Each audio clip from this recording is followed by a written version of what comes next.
कन्यादान।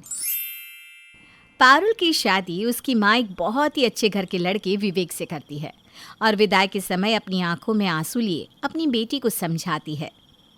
भगवान तेरा आंचल खुशियों से भर दे मेरी बच्ची। अपने ससुराल वालों को आदर और सम्मान देना पारुल बिटिया।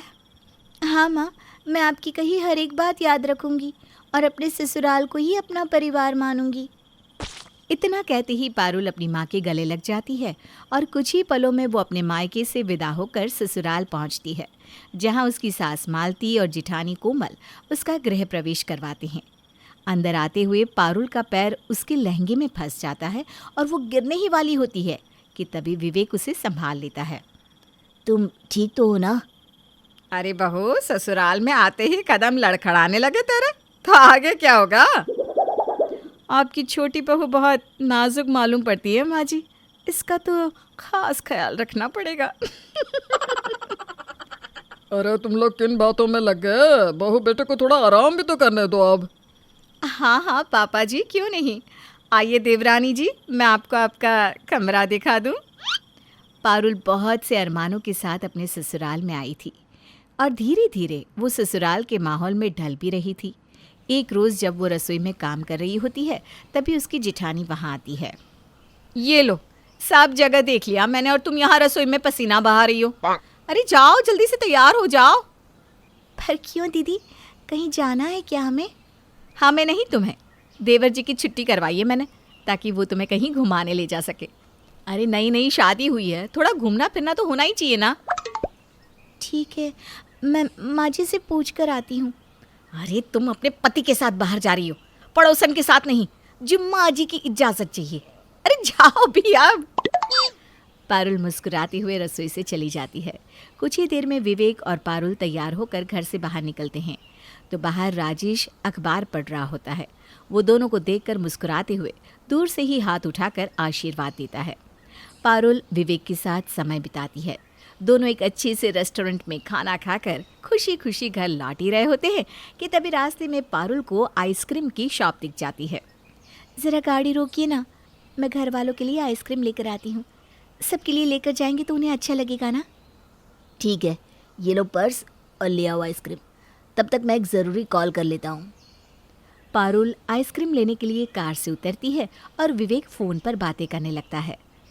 पारुल आइसक्रीम ले ही रही होती है तभी एक जोर की आवाज़ होती है। वो झट से पलटती है तो देखती है कि एक बड़े से ट्रक ने विवेक की गाड़ी को टक्कर मार दी थी और विवेक बेसुध कार में पड़ा था। ये सब देखकर पारुल वहीं बेहोश हो जाती है। जब उसकी आंखें खुलती है तो वो खुद को हॉस्पिटल में पाती है। वहाँ उसे पता चलता है कि विवेक अब नहीं रहा और वो विधवा हो चुकी है। विवेक की शोक सभा में बैठे सभी लोगों की आंखें नम थी तो वहीं पारुल अपनी माँ के गले लगकर जोर जोर से रो रही थी। माँ, मेरे साथ ऐसा क्यों हुआ? माँ, मेरा क्या होगा? मुझे नहीं जीना मुझे। कैसी बात कर रही है बेटी? भला होने को कौन टाल सकता है? संभाल अपने आप को बेटा। बहन जी, आप बहू को घर ले जाइए। आपके पास रहेगी तो थोड़ा ठीक रहेगा। कैसी बात कर रहे हैं भाई साहब? अब तो यही इसका घर परिवार है और दुख के समय में अपने घर परिवार से अलग होना ठीक नहीं। अपनी माँ की ये बात सुनकर पारुल को बहुत अजीब लगता है, जैसे उसकी माँ उसे घर ले जाना ही ना चाहती हो। इस हादसे को हुए 2 हफ्ते बीत जाते हैं और पारुल अब घर के कामों में अपना मन लगाने लगी थी, लेकिन हंसी तो मानो जैसे उसके चेहरे से गायब ही हो चुकी थी। एक रोज़ जब पारुल कपड़े सुखाने जा रही होती है तभी उसकी जिठानी उसके हाथ में और कपड़े थमाते हुए कहती है, पारुल, ज़रा इन कपड़ों को भी अच्छे से धोकर सुखा देना। लेकिन दीदी, मैंने कपड़े धो लिए हैं। आप पहले दे देती तो साथ में धुल जाते। हाँ, तो दोबारा धोने में तुम्हें कौन सी आफत आ रही है? कोई हाथ से तो धोने नहीं है, मशीन में डालकर निकालने हैं। बस उसमें भी तुम्हारे इतने नखरे। मेरे कहने का मतलब वो नहीं था दीदी। अरे मुझे तुम्हारे मतलब को जानने में कोई दिलचस्पी नहीं है। जितना कहा है उतना करो। अपनी जिठानी का अपने प्रति ये व्यवहार देखकर पारुल को बहुत बुरा लगता है, लेकिन वो कुछ नहीं कहती। शाम के समय मालती बाजार से खरीदारी करके लौटती है तो पारुल उसके लिए ठंडा पानी लेकर आती है। माँ जी, आपके लिए चाय बना दूँ? अरे मुझे सांस तो लेने दे, आकर सर पर खड़ी हो जाती है जब देखो। अरे भाग्यवान, चिल्ला क्यों रही हो? बहू पूछी तो रही है। क्योंकि इसकी शक्ल देखकर मुझे वो दिन याद आ जाता है जब मैंने अपने बेटे का ब्याह इसके साथ किया। पता नहीं कौन सी मनहूस घड़ी थी वो। ये सुनकर पारुल की आंख नम हो जाती है। तभी कोमल हॉल में आती है और राजेश बात को पलटते हुए कहता है, अरे बड़ा समय लगा दिया तुमने बाजार से आने में। ऐसे भी क्या खरीदारी कर रही थी? हाँ माँ जी, दिखाइए ना क्या क्या लाई हैं आप। अरे वो तो पड़ोसन के यहाँ शादी में जाना है ना, तो थोड़ा सामान लेने में समय लग गया। ये ले बड़ी बहू, तेरे लिए ये नई साड़ी लाई हूँ, इसे ही पहनियो शादी में। और छोटी बहू के लिए? आप पगला गए हैं क्या? छोटी बहू के लिए ये रंग बिरंगी साड़ी नहीं बनी है, और ना ही वो हमारे साथ शादी में जाएगी। अरे शुभ कामों में विधवा का भला क्या काम। मालती की बातें पारुल सह नहीं पाती और आंखों में आंसू लिए वहां से चली जाती है। बीतते समय के साथ मालती और कोमल का व्यवहार पारुल के साथ और कठोर होता जा रहा था। पारुल बेचारी घर का सारा काम अकेले करती और कहीं बाहर आती जाती भी नहीं, और किसी को फिर भी उसकी कोई परवाह नहीं थी। लेकिन राजेश से उसकी हालत देखी नहीं जाती थी। एक रोज़ वो मालती से कहता है, मालती, छोटी बहू ने छोटी सी उम्र में बहुत कुछ झेला है। देखो, भाग्यवान हम तो आज है कल नहीं, लेकिन उस बेचारी की तो पूरी ज़िंदगी पड़ी है। तो हमें दूसरी शादी के बारे में सोचना चाहिए।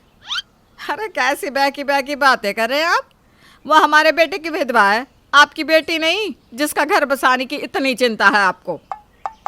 मालती राजेश के इस फैसले के खिलाफ थी, और ये बात जब कोमल को पता चलती है तो वो भी इस फैसले के खिलाफ होती है।